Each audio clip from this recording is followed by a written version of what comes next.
is framing that nonprofits in general and arts and culture workers within the nonprofit field could be described as overworked and underpaid. And that's just accepted as a norm. It's like what we do.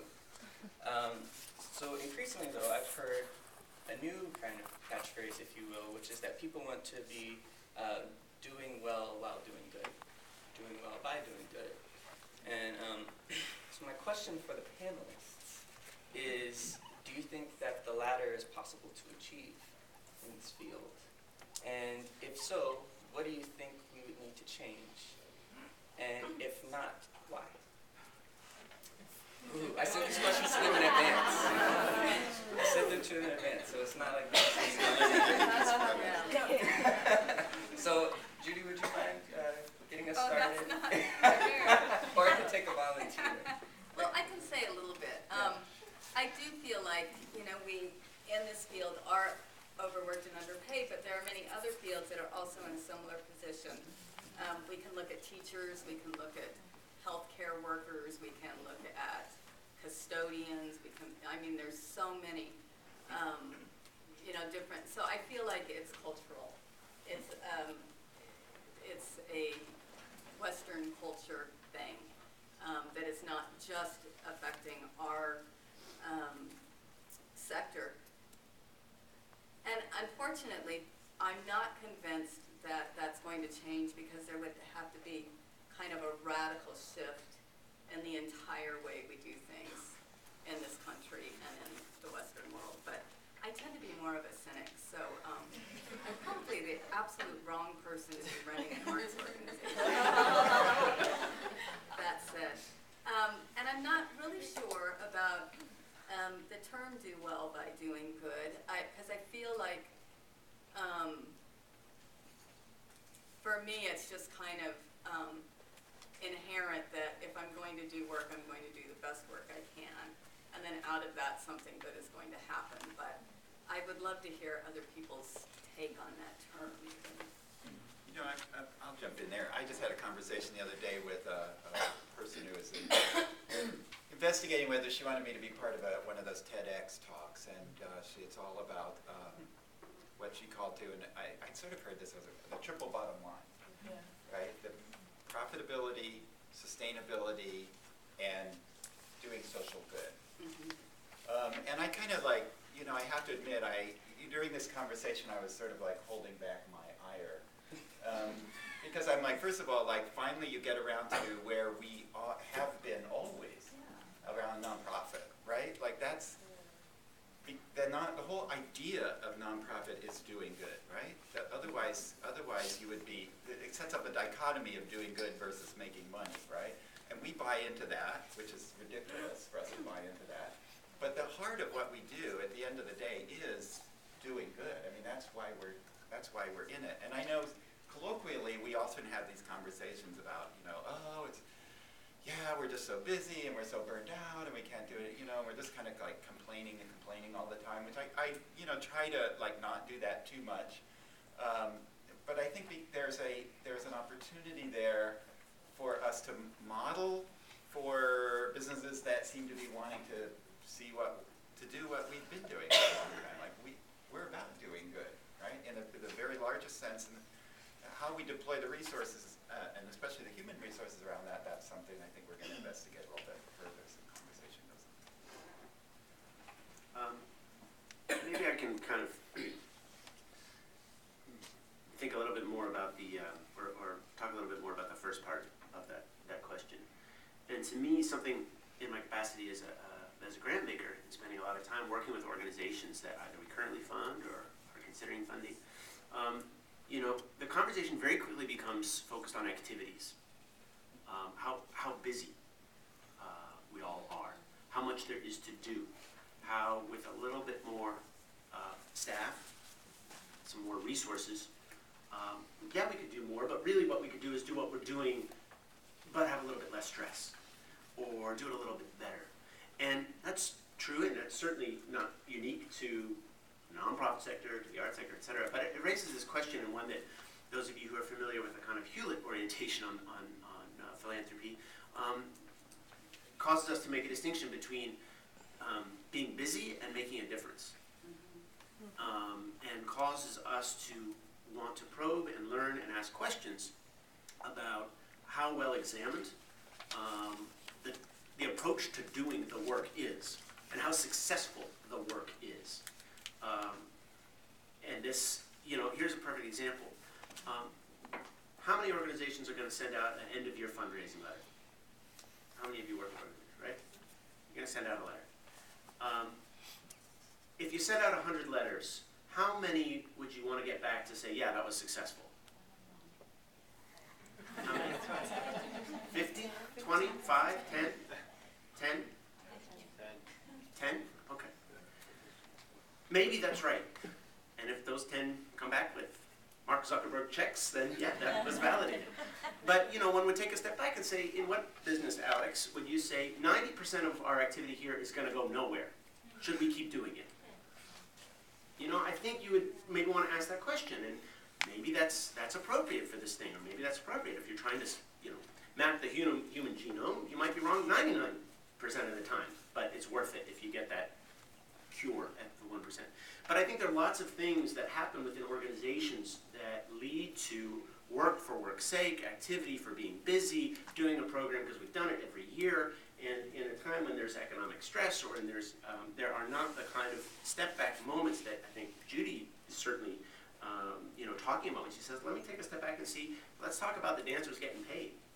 Let's talk about the work the dancers are doing and compensating for them, because there's a correlation, not only on a moral, ethical issue, but there's a correlation between the kind of work you want your dancers to take on and attempt and experiment with, and recognizing that that's a priority for the organization. And sometimes other things have to be critically looked at to say, yeah, we're overworked and under-resourced, but which elements of the work are we doing because they make a real difference to the doing good part of that equation, and which of the things we're doing because we've kind of always done them? And they're not easy questions, and they're certainly not black and white, and they certainly get very personal and nuanced very quickly. But that, I think, is maybe a lens through which one can take the step back and say, these aren't, to Ken's point, inherently in conflict. Doing good, earning a living wage, earning something better than a living wage, because life should be more than just scraping by. But I think that first part of the question needs to maybe be interrogated a little bit, obviously in individual ways. So I think that doing well through doing good, it's possible. It actually has to be, and the reason why it has to be is not because of some environmental deficit or white man's burden kind of thing. It's because we will be happy as a culture if we don't. We need purpose in our lives beyond nuclear family, and we do that through our work, through our dharma, however you want to put it, predominantly. And so we have to do meaningful work. It's not really an option. And so we have this crisis of disbelief. Is it possible? Part of the reason is we have this funny. We're so ridiculous. These guys touched upon it a bit. We're so ridiculously reductionistic and binary in the way we think, in the way we even talk about this word economy.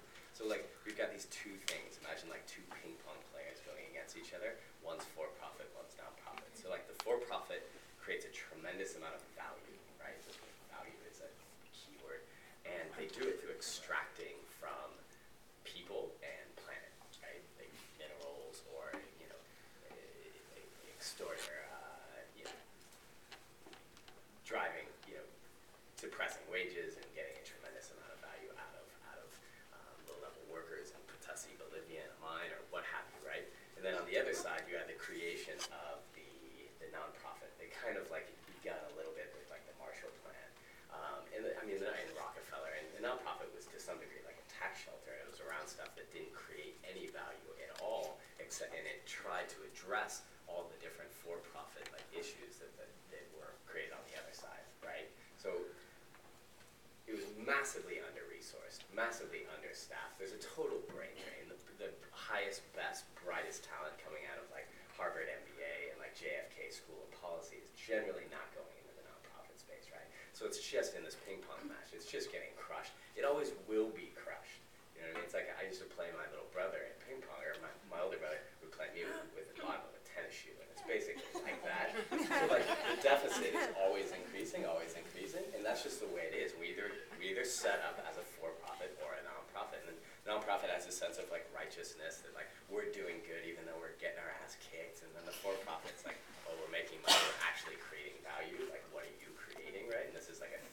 Mad Men, right? So then, so what I think the hub brings up, and what the question brings up, is like, is there a third party to this? Is there a third opportunity? Is there actually companies or nonprofits or what? Who cares? Let's not talk about the legal structure. Let's just talk about creating an idea that creates value, that creates a sense of community, that creates purpose, right? Let's get out of the like separation of, clearly you're gonna have to legally be set up, but there are new ideas. We're setting up a fund that is partly like people can invest in the fund and people can donate into the fund in a donor advised fund that goes through like the Calvert Foundation and that like builds a seed fund for like your ideas, right? Some people get money back if they invest enough, but some people can invest as low as $100 into this thing. So it's this community crowdfunding. We have 750 members that we can tap into in a community of like 8,000 people around those members that like, you know, if everybody invests $100, you get a pretty legitimate amount of like seed money to get an idea off the ground, right? And get a proof of concept that is like fundable further down the chain by Hewlett or by what have you.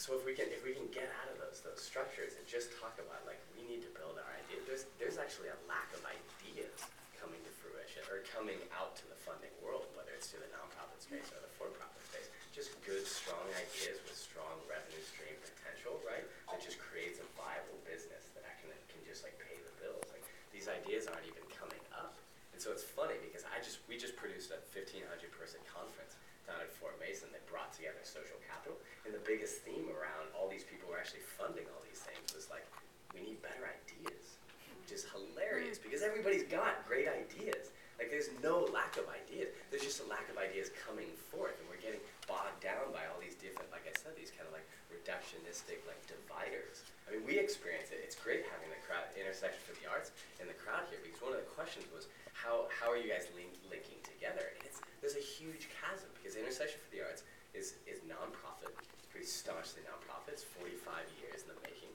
Super grassroots, like really on the edge, like cutting edge programming, really interesting stuff. But it doesn't just naturally feed into a hub community, which has a lot of like, we have investors around, we've got people in dress shirts, and it doesn't just naturally, like there's a cultural divide, there's a tribal divide, right? And this is a huge issue of, again, like breaking through that reductionism of like, that's not my tribe. Like we talk about in the hub, building bridges between unlikely allies. Like the hipster and the mission that's like doing incredibly like fringe work isn't necessarily in a room with a bunch of social capitalists, nonprofit, for-profit, getting access to the funding that will really scale their idea.